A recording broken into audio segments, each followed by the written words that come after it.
Թանկանում է կրթությունը Հայաստանում, ըստ վիճակագրական կոմիտեի տվյալների, այս տարի նախորդ տարվա առաջին 5 ամիսների համեմատ մեր երկրում կրթությունը թանկացել է 7,8%-ով, ընդ որում բոլոր ամիսների կտրվածքով նույն գնաճը պահպանվել է։ Ոլորտի փորձագետները վարձավճարների ավելացումները պայմանավորում են արտաքին տնտեսական գործոններով։ Պարտադիր չի, որ դա հենց այս վերջին ամիսների կամ մի տարվա հետևանք լինի։ Կարող է դպրոցներ լինեն, որոնք 2-3 տարի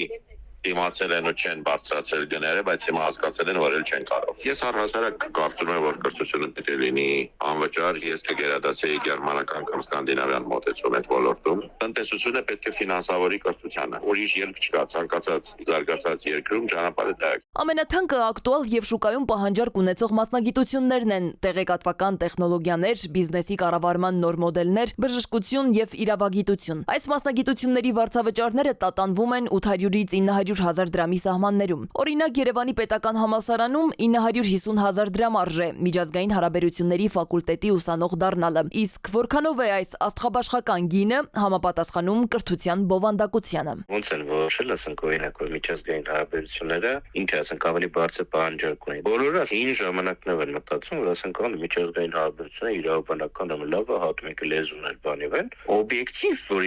իրենց գլխի մեջ դնել են իսկապես մտածել ինչի համար է դա պետք, ասենք ինչ աշխատաշուկայում ինչ փոփոխություն կա, ինչ գներ են պատտվում աշխատավարձի հետ կապված բանի վրա, ու դրա հիմա որոշում կա, ասենք չկա տենց բան։ Կրթության փորձագետը համամիտ է, որ որակյալ կրթության համար արժե թանկ վճարել, բայց միայն այն դեպքում, երբ այն կդառնա մրցունակ կրթության մոդել։ Ընդհանրապես մեր Հայաստանի կրթությունը որևէ կերպ չի համապատասխանում որևէ ստանդարտների, այսինքն այն խնդիրները, որ ինքը պետք է լուծի, չի լուծում։ Մենք չունենք որևէ կրթական հաստատություն այս պայմանությամբ։ Այն դա մանկապարտեզից սկսած դպրոցով բուհով, որ ես հանգիստ խրճով կարող եմ ասեմ այստեղ տարեք ու ամեն ինչ լավ կլինի։ Մեր ժողովուրդը սովոր չի որակի համար գնալ բուհեր։ Մեզ մոտ ծնողներ ուղարկում են երեխաներին բուհեր դիպլոմի համար, ոչ թե որակի համար։ Այսինքն դուք համարեք, որ դա դիպլոմի գինն է, ոչ թե կրթության։ Երկրորդ կուրսում դու արդեն տեսնում ես, որ ուսանողների մեծ մասը պատրաստում է լրիվ ուրիշ ուղղությամբ գնալ։ Երեխաները այդ 19-20 տարեկանում հայտնվում են հոգեբանական բեռի տակ, հասկացել են, որ այս մասնագիտությունը իրենցը չի ընդհանրապես, բայց չեն կարողանում կտրուկ ինչ-որ բան փոխել, որովհետև ոնց կլինի ծնողները այդքան փող են մեր վրա ծախսել։